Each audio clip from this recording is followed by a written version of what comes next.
Hello dear student.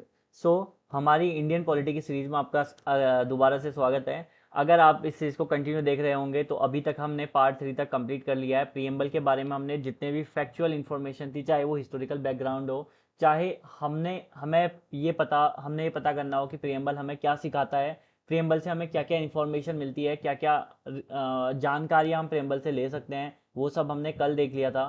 ठीक है, historical background से लेते हुए। ठीक है। आज हम पढ़ेंगे प्रियम्बल में जो वर्ड्स हैं उनके मीनिंग। ठीक है, तो वो हमें क्या कहते हैं, और जो 3 क्वेश्चन मैंने रेज करे थे प्रीवियस वीडियो में उनके आंसर्स। ठीक है, वो 3 क्वेश्चंस क्या थे। वो पहला क्वेश्चन उनमें से था, क्या प्रियम्बल कॉन्स्टिट्यूशन का पार्ट है। दूसरा था, क्या ये अमेंड हो सकता है। तीसरा क्वेश्चन था, क्या ये जस्टिसेबल है या नहीं है। इसका मतलब मैंने बताया था, जस्टिसेबल का मतलब है इसके बेसिस पर क्या हम सुप्रीम कोर्ट जा सकते हैं कि हमें लिबर्टी नहीं मिली, हमें जस्टिस नहीं मिला, हमें सोशल जस्टिस नहीं मिला, क्या इसके बेसिस पर हम सुप्रीम कोर्ट जा सकते हैं। तो इस बारे में आज चर्चा करेंगे। ठीक है, बहुत ज़्यादा इंपॉर्टेंट लेक्चर होने वाला है क्योंकि बहुत सारे इंपॉर्टेंट क्वेश्चंस जो इससे बनते हैं, इनमें 3 केसेस आएंगे। Berubari union case, Kesavananda Bharati case और LIC ऑफ इंडिया केस, जिसमें बार बार सुप्रीम कोर्ट ने रीएश्योरेंस भी दी है। तो वो मैं आपको लास्ट में बताऊंगा, क्योंकि अभी पहले हमें इन वर्ड्स का मीनिंग भी जानना है। आज जैसे यहाँ पर डेमोक्रेटिक लिखा हुआ है, आपको डेमोक्रेसी का मीनिंग बताऊंगा, डेप्थ में समझाऊंगा क्या इंडिया में इनडायरेक्ट डेमोक्रेसी या डायरेक्ट डेमोक्रेसी है। ठीक है, तो आप सबको आप पार्लियामेंट्री फॉर्म ऑफ गवर्नमेंट है या प्रेसिडेंशियल फॉर्म ऑफ गवर्नमेंट है, तो इन सब का मीनिंग भी आज आपको पता चलेगा। ठीक है, तो without wasting time let's move ahead directly. कल तक का तो मैंने आपको रिवीजन करा ही दिया था, लास्ट में रिवीजन भी कराया मैंने। ठीक है, इंट्रोडक्शन हमने कंप्लीट कर लिया था, प्रियम्बल का इंट्रोडक्शन भी पूरा हो चुका था, जितने भी वर्ड्स हैं प्रियम्बुलस, इसका मतलब क्या होता है, कहाँ से हमने लिया था, मीन्स अगर क्वेश्चन आता है तो आप कहाँ से लिया था में टिक लगाओगे, USA से। ठीक है, उसके बाद हमने प्रियम्बल के मीनिंग देखे। प्रियम्बल हमें क्या सिखाता है, मैंने एक क्विक यहाँ पर से आपसे पूछूंगा, आप कमेंट बॉक्स में लिखते रहना। ठीक है, पहली लाइन हमें क्या बताती है, कम वीडियो पॉज करो, कमेंट बॉक्स में लिखो या अपने दिमाग में रिवाइज करो, सोर्स ऑफ द कॉन्स्टिट्यूशन। ठीक है, उसके बाद उसके बाद क्या बताती है, हमारा स्टेट का नेचर कैसा होना चाहिए। उसके बाद स्टेट से हम क्या एक्सपेक्ट करते हैं, स्टेट हमसे क्या एक्सपेक्ट करता है, और जो लास्ट पोर्शन है वो कि प्रियम्बल को कब एडॉप्ट किया गया था। क्लियर है। ठीक है, हिस्टोरिकल बैकग्राउंड की शुरुआत इसकी कहाँ से होती है, जब ऑब्जेक्टिव रेजोल्यूशन से होती है, जो कि किसने प्रेस किया था, पंडित जवाहरलाल नेहरू जी ने किया था 13 दिसंबर 1946 को। और इसे पास कब किया गया था, एडॉप्ट कब किया गया था, 22 जनवरी 1947 को, जिसका मॉडिफाइड वर्जन ही क्या है, प्रियम्बल है। मैंने आपको बताया था, इसमें 3 शब्द ऐड किए थे, सोशलिस्ट, सेकुलर और इंटीग्रिटी। ये आपके लिए बहुत ज्यादा इंपॉर्टेंट है। ठीक है, तो आज कीवर्ड्स में जाते हैं। तो मैंने आपको कीवर्ड समझाए थे, पहला कीवर्ड था सोवर्निटी। सोवर्निटी में बार बार समझा चुका हूँ, ये आपके जब मैं आपको पूरी तरह से कॉन्स्टिट्यूशन में घुस जाऊंगा, पढ़ाना स्टार्ट करूंगा, तो हर जगह आने वाला है सोवरेन सोवरेन सोवरेन। तो सोवरेन का मतलब क्या है कि आपके पास पावर है to take decision without any internal और एक्सटर्नल इंटरफेरेंस। आप अपने डिसीजन खुद ले सकते हो बिना किसी इंटरनल और एक्सटर्नल इन्फ्लुएंस के। ठीक है, दूसरी बात, तो इसमें जो सोवर्निटी है और इंडिपेंडेंस है, उनमें मैंने आपको कल डिफरेंस बताया एट द लास्ट। सोवरेनिटी का मतलब क्या है और इंडिपेंडेंस होने का मतलब क्या है। हम एक्चुअली में इंडिपेंडेंट होने के लिए फाइट कर रहे थे, मतलब कि लॉ एंड ऑर्डर और रिवेन्यू राइट्स है, जो रिवेन्यू कलेक्टिंग राइट्स है, उसके लिए फाइट कर रहे थे। ठीक है, इंडिपेंडेंट होने का एक्चुअल मतलब ये होता है कि आपके पास लॉ एंड ऑर्डर आ जाए, आपके पास रिवेन्यू राइट्स आ जाए। लॉ एंड ऑर्डर से आप अपनी कंट्री को कंट्रोल करोगे। ठीक है, revenue rights, law and order मतलब अपनी सरकार बनाओगे इन शॉर्ट। ठीक है, उसके बाद रिवेन्यू राइट्स आएंगे, जो आप जनता की रिवेन्यू कलेक्शन करोगे तो जनता की भलाई के लिए खर्च करोगे। ठीक है, तो ये इंडिपेंडेंट होने का मतलब है। और सोवरेन होने का मतलब है कि आपके पास फॉरेन रिलेशन की भी पावर आ जाए, इंटरनल रिलेशन की तो है ही है, और फॉरेन रिलेशन की भी पावर आए। देखो, अगर हम हमारे पास इंडिपेंडेंसी सोवरेनिटी होती है जब हमारे पास केवल हमारे जो कंट्री का एरिया है वहां तक ही पावर हो। ठीक है, और वही इंडिपेंडेंस सोवर्निटी बन जाएगा जब हमारे पास पूरी एक्सटर्नल रिलेशन की भी पावर आ जाए। ठीक है, तो सोवर्निटी एब्सोल्यूट नहीं होती, मैंने समझाया था। हमें कहीं ना किसी कंट्री का प्रेशर रहता ही है, तो हम एब्सोल्यूट सोवर्निटी एक्सरसाइज नहीं कर पाते हैं, या कोई दूसरी कंट्री भी नहीं कर पाती है। ठीक है, किसी ना किसी का दबाव या इंटरनली एक्सटर्नली हम पर रहता है। आई होप आपको ये क्लियर हुआ होगा। ठीक है, उसके बाद मैं नेक्स्ट पॉइंट है सोशलिस्ट होना। ठीक है, तो हमारे वहाँ कैसा सोशलिस्ट है, सोशलिस्ट या सोशलिज्म कहेंगे। ठीक है, तो मैं आपको समझाता हूँ।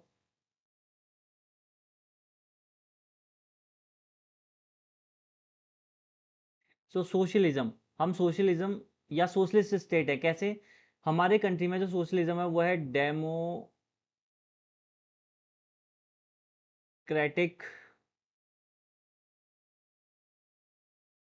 सोशलिज्म, डेमोक्रेटिक सोशलिज्म मतलब क्या? देखो, सोशलिज्म जो सोशलिस्ट आइडियोलॉजी है वो बात करती है इक्वल डिस्ट्रीब्यूशन ऑफ गुड्स और equal distribution of resources in the society. Society में जो रिसोर्सेज हैं उस पर किसी एक पर्टिकुलर संस्था या पर्टिकुलर आदमी का अधिकार नहीं होगा, उसे उस पर पूरे समाज का राइट है, उस पर पूरे समाज का अधिकार है, इक्वल डिस्ट्रीब्यूशन होना चाहिए। ठीक है, मतलब भेदभाव नहीं होना चाहिए इन शॉर्ट। और डेमोक्रेटिक मतलब होता है जो गवर्नमेंट होगी और रिप्रेजेंटेटिव होगी। डेमोक्रेटिक का मतलब मैं अलग से समझाऊंगा, डेमोक्रेसी अलग है, लेकिन हमने जो सोशलिज्म एडॉप्ट किया वो डेमोक्रेटिक सोशलिज्म है, उसका मतलब मैं समझा रहा हूँ। ठीक है, डेमोक्रेटिक सोशलिज्म जैसे कि आप जो कम्युनिस्ट स्टेट है, जैसे कि क्या चाइना हो गया, रशिया हो गया, यूएसएसआर उस टाइम का। ठीक है, उस टाइम तो यूएसएसआर था ना। ठीक है, यूएसएसआर का फुल फॉर्म आप कमेंट बॉक्स में जरूर लिखोगे। ठीक है, जब हम इंटरनेशनल रिलेशन करेंगे तो आपको इतना तो पता होना चाहिए। ठीक है, सो डेमोक्रेटिक सोशलिज्म का इन शॉर्ट मतलब है जैसे कि उस समय दो मेजर पावर थी कोल्ड वॉर के टाइम पर। ठीक है, तो आप यहाँ फोकस करना, नोट भी करते रहना। दो मेजर पावर थी, पहली पावर कौन थी?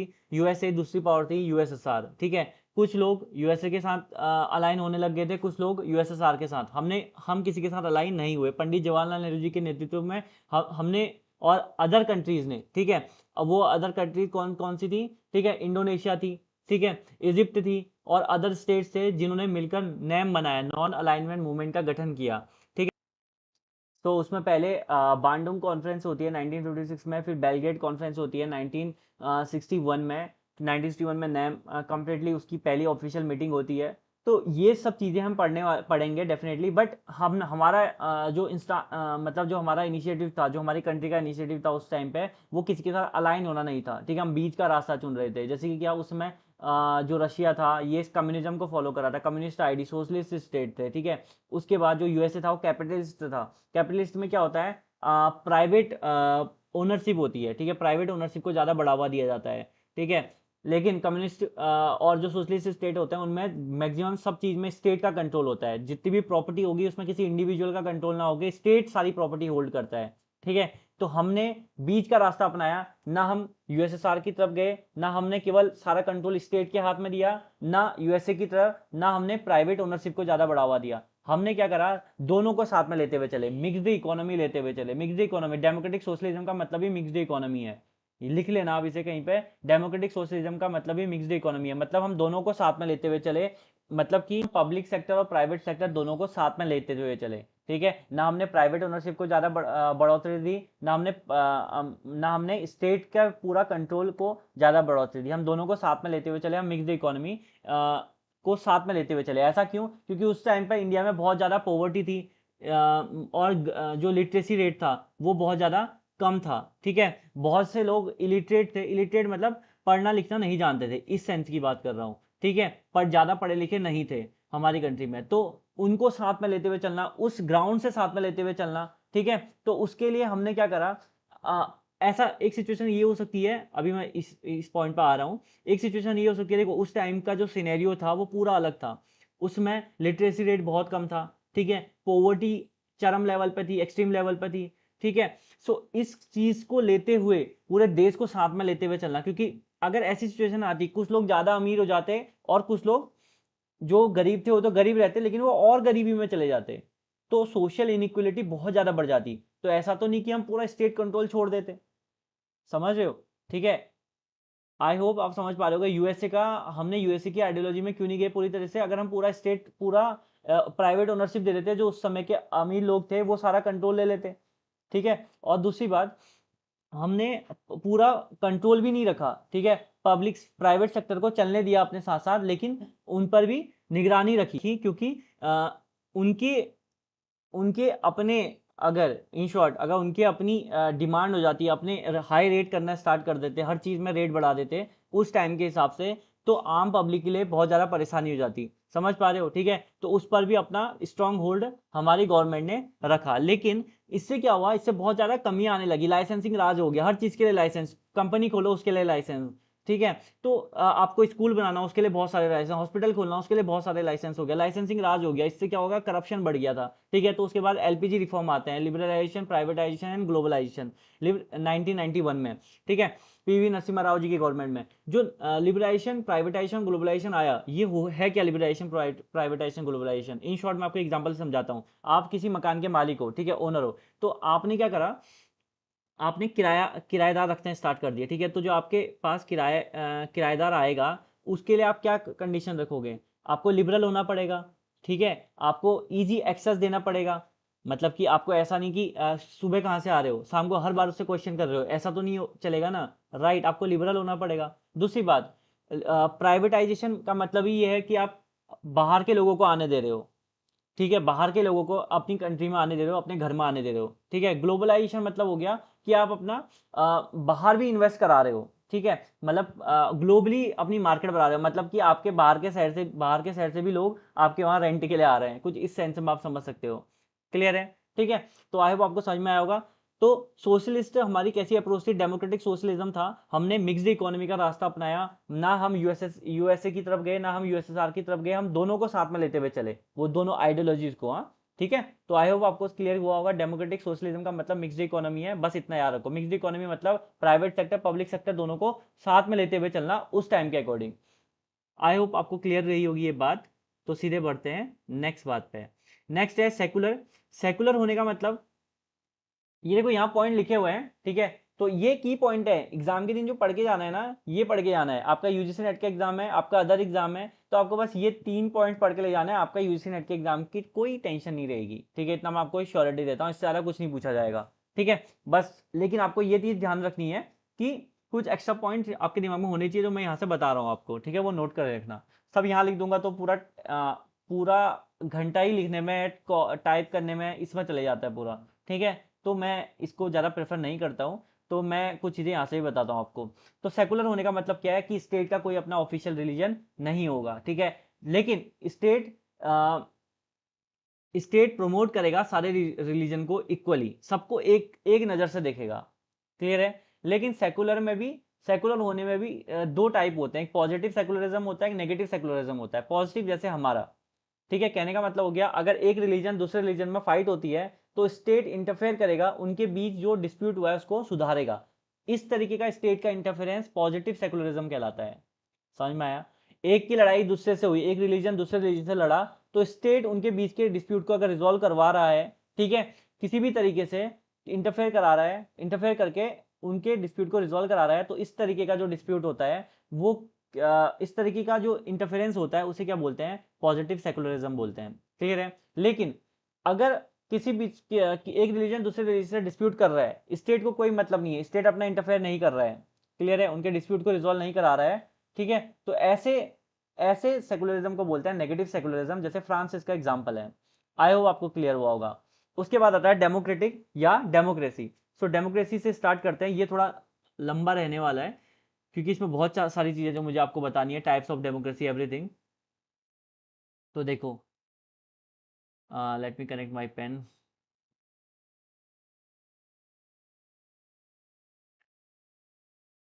सो डेमोक्रेसी, सो डेमोक्रेसी जो वर्ड है वो दो शब्दों से मिलकर बना है,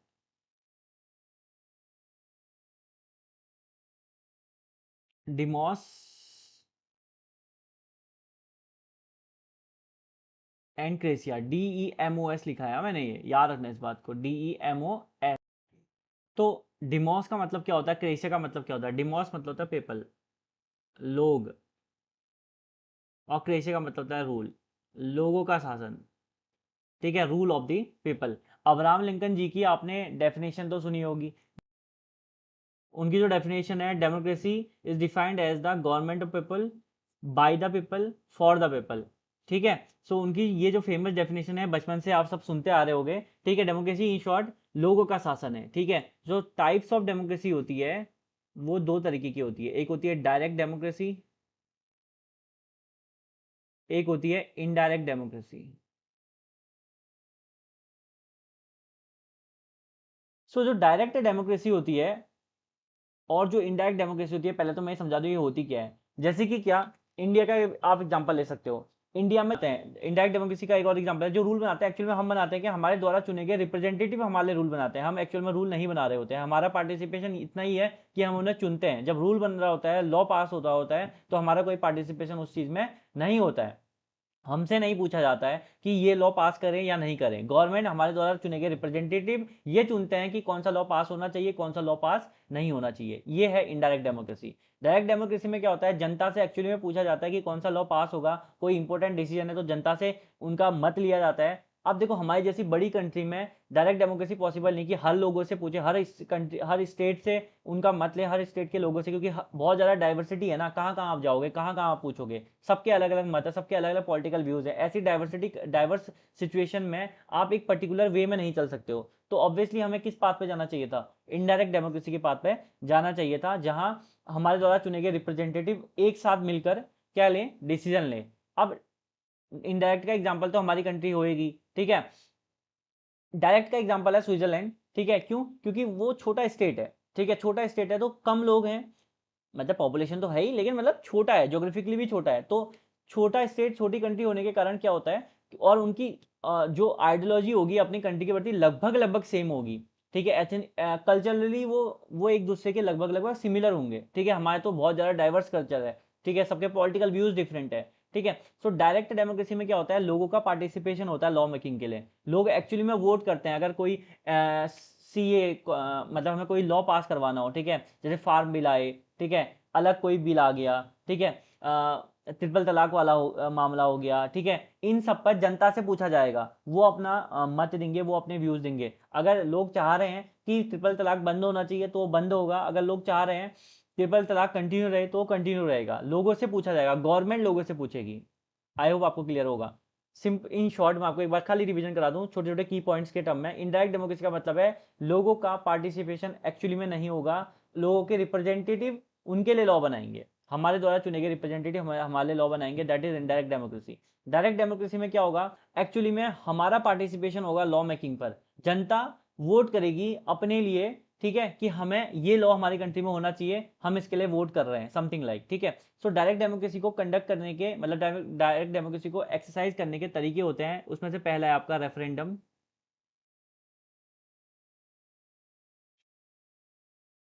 ठीक है। दूसरा है आपका रेफरेंडम के बाद आता है आपका रिकॉल, उसके बाद आता है आपका इनिशिएटिव,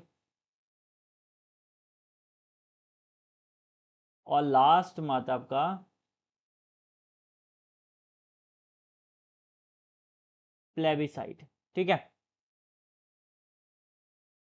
क्या मैं वही सोचा था कि यहाँ दिखेगा नहीं स्क्रीन पे, कोई बात नहीं, मैं बोल देता हूँ प्लेबिसाइट लिखा हुआ है मैंने वहाँ पे, ठीक है। तो मैं वन बाय वन आपको समझा रहा हूँ। देखो होता क्या है, रेफरेंडम का मतलब क्या होता है, रेफरेंडम डायरेक्ट डेमोक्रेसी को एक्सरसाइज करने के ये तरीके हैं। रेफरेंडम रेफरेंडम का मतलब है अगर गवर्नमेंट को कोई लॉ पास करवाना हो तो गवर्नमेंट क्या कहेगी, जनता के पास जाएगी, ठीक है, कि आपके इसमें क्या मत है। अगर 50% मोर देन 50% जनता इस पर हामी भर देती है तो वो जो बिल है वो पास हो जाएगा, वो एक्ट बन जाएगा। आई होप आपको क्लियर होगा, रेफरेंडम का मतलब ये होता है। रेफरेंडम के बाद रिकॉल में फिर आऊंगा, पहले इनिशिएटिव बता रहा हूँ। इनिशिएटिव मतलब इनिशिएटिव में क्या होगा, जनता खुद जाएगी गवर्नमेंट के पास कि हमें ये बिल पास करवाना है। पहले वाले केस में क्या था, रेफरेंडम में गवर्नमेंट जाएगी, इसमें क्या है, जनता जाएगी गवर्नमेंट के पास कि हमें इनिशिएटिव लेना है ना, तो जनता खुद इनिशिएटिव लेगी इस केस में, वो नाम से ही आप समझ जाओ, समझ रहे हो, ठीक है। जनता खुद इनिशिएटिव लेगी कि हमें ये बिल पास करवाना है, आप हमारे लिए बिल पास करो, ठीक है। तो जनता गवर्नमेंट के पास जाएगी, लेकिन कितनी जनता, 25% लोग होने चाहिए, उनके सिग्नेचर होने चाहिए कि हमें बिल पास कराना। सिग्नेचर मतलब पूरी कंट्री के, मतलब उनकी सहमति होनी चाहिए कि हमें ये बिल पास करवाना है कंट्री में, ठीक है, हम इस पर लॉ होना चाहिए। तो वो गवर्नमेंट के पास जाएगी, तो गवर्नमेंट उसे दोबारा पब्लिक के पास उसका दोबारा रेफरेंडम कराएगी। समझ पा रहे हो ना, मान लो ये बिल है, 25% लोगों ने इस पर हामी भर दी है कि 25% लोग इसको गवर्नमेंट के पास ले गए, तो मेरा ये हाथ गवर्नमेंट है, तो गवर्नमेंट ने क्या करा, इस बिल को दोबारा पब्लिक के सामने रख दिया, क्योंकि ये डायरेक्ट डेमोक्रेसी है, सबका मत बिल पास कराने के लिए होना चाहिए। अगर गवर्नमेंट किसी बिल को दोबारा पब्लिक के सामने रख रही है उसे क्या बोलते हैं, रेफरेंडम बोलते हैं, अभी मैंने समझाया। तो इसका रेफरेंडम दोबारा होगा, ठीक है। अगर 50% लोग ये दोबारा ये बोल देते हैं कि ये बिल पास होना चाहिए, तो वो बिल पास हो जाएगा और वो एक्ट बन जाएगा। क्लियर है। रिकॉल क्या होता है, देखो रिकॉल थोड़ा इंपॉर्टेंट है। मान लो कोई नेता है और वो अपने मैनिफेस्टो में जो कुछ भी लिखा है उसके अकॉर्डिंग काम नहीं कर रहा है, ठीक है, उसके अकॉर्डिंग ये काम नहीं कर रहा, 1 सेकेंड, अब काम कर रहा है, ओके, उसके अकॉर्डिंग काम नहीं कर रहा है। मान लेते हैं कोई नेता है, वो अपने मैनिफेस्टो के अकॉर्डिंग काम नहीं कर रहा है, तो लोग क्या करेंगे, लोग रिकॉल करेंगे। रिकॉल मतलब क्या, अगर इस नेता ने अपना मोर देन, मतलब 5 साल का पीरियड है इस नेता का, ठीक है, और इन्होंने 2.5 ईयर कंप्लीट कर लिया, मतलब अपना 2.5 ईयर, सॉरी, 2.5 ईयर कंप्लीट कर चुके हैं, मतलब अपना 50% कार्यकाल कंप्लीट कर चुके हैं, और जो कुछ भी लिखा है, जो कुछ भी लिखा है उसे पूरा नहीं कर रहे हैं, जो कुछ भी इन्होंने बोला था, ठीक है, चुनाव के सामने, चुनाव के टाइम पर इन्होंने बहुत बड़ी बड़ी फेंकी थी, ठीक है, लेकिन उसके बाद ये वो चीज़ पूरी नहीं कर पाए जो कुछ भी इन्होंने बोला था। तो अगर, और कंडीशन क्या है, इन्हें आप तभी हटा पाओगे जब इन्होंने अपना 50% से ज़्यादा कार्यकाल कंप्लीट कर लिया है। रिकॉल तभी प्रोसीड होता है जब इन्होंने 50% से ज़्यादा कार्यकाल कंप्लीट कर लिया है। तो अगर इन्होंने 50% से ज़्यादा कार्यकाल कंप्लीट कर लिया है, ठीक है, तो जनता इनका रिकॉल प्रोसीड करवा सकती है, ठीक है, गवर्नमेंट से ये बोल सकती है कि इन्हें हटाओ, ठीक है, वही इनका 50% मोर देन मत चाहिए तो ये हट जाएंगे, क्लियर है। और वहीं उसी जिस कॉन्स्टिट्यूएंसी के ये नेता हैं वहां दोबारा बाई इलेक्शन होगा, और जो नया नेता इलेक्ट होगा उसको उसका पूरा टेन्योर मिलेगा, मतलब उसको उसके दोबारा 5 साल मिलेंगे, क्लियर है। लास्ट में आता है आपका प्लेबिसाइड। प्लेबिसाइड क्या होता है, प्लेबिसाइड मतलब बाइंडिंग है, अगर आपने प्लेबिसाइड करा दिया तो आपको मानना ही पड़ेगा, उसका कोई, मतलब कोई ऐसा दोहरा नहीं है कि आप नहीं मानोगे, इन शॉर्ट, ठीक है। कहने का मतलब हो गया, जैसे कि जब इंडिया के स्टेट्स, सरदार वल्लभ भाई पटेल जी और उनकी टीम इकट्ठा करवा रही थी सारे स्टेट को, जो जूनागढ़ फंसा था मामला, ठीक है, जूनागढ़, हैदराबाद और जम्मू एंड कश्मीर, तो जूनागढ़ में क्या कराया गया था, प्लेबिसाइड कराया गया था, क्योंकि वहाँ की जनता हिंदू थी और जो वहाँ का किंग था वो मुस्लिम था, ठीक है, तो वहाँ प्लेबिसाइड कराया गया। तो अगर वहाँ की जनता उस टाइम पे ये बोल देती कि हमें पाकिस्तान के साथ जाना है, तो ये बाइंडिंग हो जाता है इंडिया पर, ठीक है। तो प्लेबिसाइड क्या होता है, बाइंडिंग होता है, लोगों से उनका मत पूछा जाता है, लेकिन प्लेबिसाइड के लिए वर्ड याद रखना, बाइंडिंग, हाँ, कि आपको मानना ही पड़ेगा, क्लियर है। सो आई होप आपको क्लियर हुआ होगा डेमोक्रेसी की, डायरेक्ट डेमोक्रेसी होती क्या है। इनडायरेक्ट डेमोक्रेसी की भी दो डिवाइसेस होती है, जिसमें पार्लियामेंट्री फॉर्म ऑफ गवर्नमेंट और प्रेसिडेंशियल फॉर्म ऑफ गवर्नमेंट आता है। एग्जाम में पूछा आता है, क्या इंडिया के पास पार्लियामेंट्री फॉर्म ऑफ गवर्नमेंट या प्रेसिडेंशियल फॉर्म ऑफ गवर्नमेंट है, तो आपको पता है इंडिया में पार्लियामेंट्री फॉर्म ऑफ गवर्नमेंट है, ठीक है। मैं इसके बारे में कुछ समझाता हूँ, लेकिन उससे पहले दो चीज़ बता दूँ। इनडायरेक्ट डेमोक्रेसी के दो फीचर्स हैं, पार्लियामेंट्री फॉर्म ऑफ गवर्नमेंट और presidential form of government. Parliamentary form of government हमारी कंट्री में है, तो हम क्या बोलेंगे, हमारी गवर्नमेंट का जो स्ट्रक्चर है, जो हमारी पार्लियामेंट का स्ट्रक्चर है, वो कैसा है, इंडिया कैसा स्टेट है, इसको आप लिख लो, India is an indirect democracy with parliamentary system, ठीक है। इंडिया में क्या है, indirect democracy with parliamentary system या parliamentary form of government. India में क्या है, indirect democracy with parliamentary form of government. I hope आपको क्लियर हुआ होगा, क्लियर है, इसको आप नोट कर लो कहीं पे, बहुत ज़्यादा इंपॉर्टेंट है। डायरेक्ट डेमोक्रेसी इंडिया में नहीं है, नहीं एक्सरसाइज की जाती है, क्लियर है, ठीक है। तो आई होप आपको ये क्लियर हो चुका होगा। अब बढ़ते हैं आगे नेक्स्ट पे, सॉरी ये हट चुका है, डेमोक्रेसी हमने डन कर लिया है। डेमोक्रेसी के बाद हमारा जो नेक्स्ट पॉइंट है, सेकुलरिज्म हमने कर लिया, रिपब्लिक लास्ट पॉइंट पड़ता है, रिपब्लिक। ये चार पांच जो वर्ड्स हैं, जैसे कि sovereign, socialist, secular, democratic, Republic, ये वर्ड्स के मीनिंग आपको अच्छे से आने चाहिए। डेमोक्रेसी बेसिक फीचर्स में कराने होते हैं, मैंने उस समय नहीं कराया क्योंकि मुझे पता था प्रीएम्बल में डेमोक्रेसी आने वाला है, तो मैंने पूरा पूरा जितना डेमोक्रेसी हो सकता था वो करा दिया आपको। रिपब्लिक का मतलब मैं बहुत बार बता चुका हूँ, रिपब्लिक का मतलब होता है जहाँ हेड ऑफ द स्टेट क्या होता है, head of the state elected होता है, तो वो कंट्री रिपब्लिक होगी, ठीक है, वंशानुगत क्रम के अनुसार नहीं चल रहा होता है, ठीक है, राजा का बेटा राजा बनेगा काइंड ऑफ थिंग नहीं चल रही होती है, सिलेक्टेड नहीं, सॉरी इलेक्टेड होगी, ठीक है, सिलेक्टेड का भी वो अलग चीज होगी, सिलेक्टेड तो, ठीक है। तो ये चीज है। अब जो रिपब्लिक में भी, इंडिया में जो रिपब्लिक है, वो हेड ऑफ द स्टेट कौन है, आज ये शायद पेन थोड़ा काम नहीं कर रही है, head of the state, state के हेड कौन है हमारे, प्रेसिडेंट है ना। तुरंत अभी प्रेसिडेंट का नाम और पहले प्रेसिडेंट का नाम आप और इमरजेंसी के टाइम पर इंडिया के प्रेसिडेंट कौन थे, ठीक है, उनका नाम आप कमेंट बॉक्स में लिखोगे, ठीक है, ये कंडीशन है आपके लिए। और दूसरा, head of the government, head of the state and head of the government, PM, क्योंकि यहाँ पार्लियामेंट्री फॉर्म ऑफ गवर्नमेंट है। सो जो हेड ऑफ द स्टेट है वो नॉमिनल हेड है, वो सेरेमोनियल हेड है, ठीक है, उनके पास एक्चुअल में उतनी ज़्यादा पावर नहीं होती, लेकिन होती है, वो बाद में आपको बताऊंगा, ठीक है। प्रेजेंट की पावर एंड फंक्शन जब पढ़ाऊंगा तब उनकी पावर भी बताऊंगा, लेकिन उनके पास एक्चुअल में वो एक्चुअल पावर एक्सरसाइज नहीं करते, उनकी पावर कौन एक्सरसाइज करता है, प्राइम मिनिस्टर एक्सरसाइज करता है और उनकी काउंसिल एक्सरसाइज करती है। क्लियर है? तो प्रेसिडेंट जो होते हैं वो नॉमिनल हेड होते हैं, जिसे हम बोलते हैं डी ज्यूरे, JURE है, JURE, डी ज्यूरे। ठीक है? और जो रियल हेड होते हैं, डी ज्यूरे मतलब होता है नॉमिनल, डी ज्यूरे मतलब होता है नॉमिनल हेड, और जो रियल हेड होते हैं, जो रियल हेड होते हैं प्राइम मिनिस्टर होते हैं, उसे बोलते हैं de facto, de facto, FACTO, हाँ, FACTO, मैं मुंह से ही बोल रहा हूँ, FACTO, facto, de facto and D जुरे, ये 2 वर्ड आप याद रखना। ठीक है? ये पूछे जा सकते हैं रियली, लेकिन इतना ज़्यादा पूछेगा नहीं। ठीक है? तो हमने अभी तक सारे कीवर्ड्स कंप्लीट कर लिए हैं। ठीक है? लिबर्टी वगैरह तो आपको जब मैं ऑब्वियसली मैं पूरी पॉलिटिकल साइंस कंप्लीट कर रहा हूँ, तो ऑब्वियसली जब पॉलिटिकल थ्योरी पढ़ेंगे उसमें सबके विचार पढ़ेंगे, लिबर्टी वगैरह वहाँ आने वाला है। लेकिन ये जो टर्म्स हैं इसको यहाँ पता होना जरूरी था, क्योंकि कॉन्स्टिट्यूशन में हम अगर पढ़ेंगे तो हमें पता है हमारे वहाँ कैसी डेमोक्रेसी है, ये तो पहले यही पता होना चाहिए। ठीक है? कॉन्स्टिट्यूशन क्या होता है, कॉन्स्टिट्यूशनलिज्म क्या होता है, ये सब पता होना चाहिए, ये सब बेसिक फीचर्स में आते हैं। तो हमने कंप्लीट कर लिए हैं। अब हमारे जो मेन क्वेश्चन हैं कि क्या जो हमारा प्रियम्बल है वो पार्ट है कि नहीं है कॉन्स्टिट्यूशन का, क्या वो अमेंड हो सकता है, क्या हमारा जो प्रियम्बल है वो जस्टिसेबल है या नहीं। ठीक है? तो इन क्वेश्चंस का आंसर पहले मैं आपको देता हूं। तो इसमें 3 केस इंपॉर्टेंट है। पहला बेरूबरी यूनियन केस 1960, मैंने यहाँ पर लिखा हुआ है। ठीक है? बेरूबरी एक जगह है। यहाँ पर हुआ क्या इस केस में, ये सारे केस की क्रोनोलॉजी में आपको फंडामेंटल राइट्स में बताऊंगा, लेकिन इन्होंने प्रियम्बल के बारे में क्या कहा ये आपको याद रखना है। ठीक है? तो 3 केस आते हैं। पहला आता है बेरूबरी यूनियन केस 1960, दूसरा आता है केशवानंद भारती केस, ऊपर लिखा हुआ है 1973। तो मैं इसको क्रोनोलॉजिकली लिख भी दूं तो आपके लिए बेनिफिशियल रहेगा। पहला आता है बेरूबरी यूनियन केस 1960, उसके बाद आता है आपका केशवानंद भारती केस 1973, उसके बाद आता है आपका LIC ऑफ इंडिया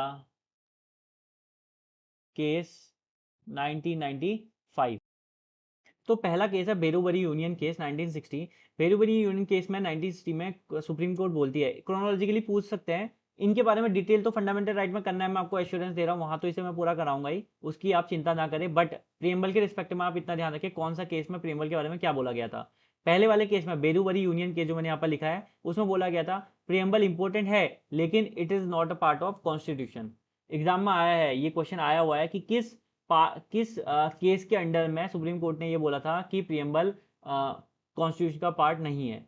ठीक है? तो ये था बेरूबरी यूनियन केस 1960। कब आया था? 1960। ये भी याद रखना, ईयर याद रखना जरूरी है, कभी क्रोनोलॉजी भी पूछ दी जाती है इनकी। ठीक है? उसके बाद केशवानंद भारती केस आता है 1973, उसमें बोला गया था प्रियम्बल कॉन्स्टिट्यूशन का इंपॉर्टेंट पार्ट है एंड ये बेसिक स्ट्रक्चर का भी एक हिस्सा है। याद रखना, ये बेसिक स्ट्रक्चर का भी हिस्सा है और कॉन्स्टिट्यूशन का एक पार्ट भी है, यहाँ उसे कॉन्स्टिट्यूशन का पार्ट मान लिया गया था। ठीक है? पहले तो सुप्रीम कोर्ट ने ऐसा बोला, लेकिन सुप्रीम कोर्ट उसके पास पावर होती है रिवाइजरी ज्यूरिडिक्शन की, मतलब वो अपना डिसीजन बदल सकती है, अपने द्वारा लिया गया डिसीजन बदलना ही रिवाइजरी ज्यूरिडिक्शन कहलाता है। ठीक है? तो केशवानंद भारती केस में सुप्रीम कोर्ट ने मान लिया कि प्रियम्बल एक इंपॉर्टेंट पार्ट है कॉन्स्टिट्यूशन का एंड वो बेसिक स्ट्रक्चर का भी पार्ट है। अब बेसिक स्ट्रक्चर क्या होता है ये किसी को नहीं पता है, ये सुप्रीम कोर्ट बोलती है कि जो जो चीज़ बेसिक स्ट्रक्चर का पार्ट होगी वो हम बताएंगे समय के अकॉर्डिंग, ये डिफाइंड नहीं है। दूसरी बात, LIC ऑफ इंडिया केस में 1995 में सुप्रीम कोर्ट ने फिर रीअश्योर किया कि ये बहुत ज़्यादा इंपॉर्टेंट पार्ट है कॉन्स्टिट्यूशन का एंड बेसिक स्ट्रक्चर का भी ये पार्ट है। तो केवल पहला वाला केस था बेरोबरी यूनियन केस जिसमें सुप्रीम कोर्ट ने बोला कि ये कॉन्स्टिट्यूशन का पार्ट नहीं है। तो आई होप आपको तीनों केसेस समझ में आए होंगे। ठीक है? तो यहां तक हमने प्रियम्बल कंप्लीट कर लिया, इससे ज्यादा प्रियम्बल से कहीं नहीं पूछा जाएगा, इतनी गारंटी मेरी है। हिस्टोरिकल बैकग्राउंड, ऑब्जेक्टिव रिजोल्यूशन क्या था, ठीक है, शुरुआत से एंड तक प्रियम्बल के बारे में सब कुछ बता चुका हूँ, इससे ज़्यादा नहीं आएगा। कल एमसीक्यूज मैं इसके लेके आऊँगा, आपको डेफिनेटली मिलेंगे। ठीक है? सो अगर वीडियो पसंद आ रही तो प्लीज़ सपोर्ट करें, चैनल को सब्सक्राइब करें, वीडियो को लाइक करें एंड आपका सपोर्ट बहुत ज़्यादा कीमती रहता है, मोटिवेशन भी मिलता है वीडियो बनाने का। ठीक है? सो अभी इसके बाद एक और वीडियो आएगी, वो वेस्टर्न पॉलिटिकल थिंकर्स भी हम साथ साथ पहले चला रहे हैं। ठीक है? तो तब तक के लिए इसको वीडियो को देखें और प्रीवियस वीडियो अगर आपने नहीं देखी वो भी देखें, आपके लिए बहुत हेल्पफुल रहेगा। So thanks for watching, be political.